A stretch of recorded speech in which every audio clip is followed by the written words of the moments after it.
মনে রাখতে হবে পূজা হচ্ছে শয়তানের ইবাদত আর রোজা হচ্ছে আল্লাহর ইবাদত। নবী রাসূলের সঙ্গে বেশ কিছু লোকেরা আজকে তুলনা করছেন ওই জামাত ইসলামের এমপি মনোনীত প্রার্থী।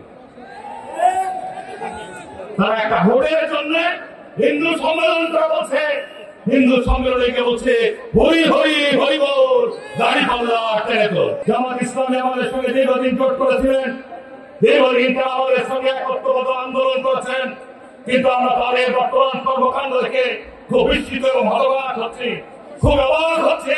যাচ্ছে বাংলাদেশে গণতন্ত্রের জন্য যেখানে শুভ দরকার, গণতন্ত্রের উত্তরণ যেখানে দরকার, সেখানে কখন বলছেন কি আর চাই, কখন বলছেন আগে গণভোট চাই। এই করে হচ্ছে বর্তমান যে গণতন্ত্রের উত্তরণের পক্ষে আজকে পিছিল করছেন, আজকে গণতন্ত্রের উত্তরণের জায়গাকে আপনারা সংকটাপন্ন করছেন। আমি নিন্দা জানাচ্ছি, আমি আহ্বান জানাচ্ছি। আজকে জামাত ইসলামী বক্তা রয়েছেন, জামাত ইসলামের যারা হচ্ছে রাজনৈতিক বক্তব্য দিচ্ছেন, তাদের প্রতি আমার বিশেষ আহ্বান, যাতে এই জায়গার মধ্যে ক্ষেত্রে আপনাদের আরো সতর্কতা অবলম্বন করা দরকার।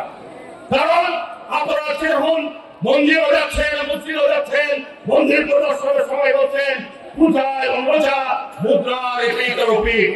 মনে রাখতে হবে পূজা হচ্ছে শয়তানের ইবাদত আর রোজা হচ্ছে আল্লাহর ইবাদত। বন্ধুরা আমার বলছেন বিষ্ণু কৃষ্ণ মোহাম্মদ মুসা ঈসা এরা সব নায়ের প্রতি কোরআন অজুইয়া।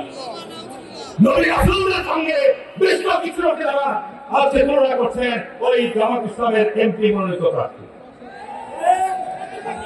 তারা একটা ভোটের জন্য হিন্দু সম্মেলন করা বলছে, হিন্দু সম্মেলনে বলছে হরি হরি হরি বল দাঁড়িপাল্লা টেনে তোল।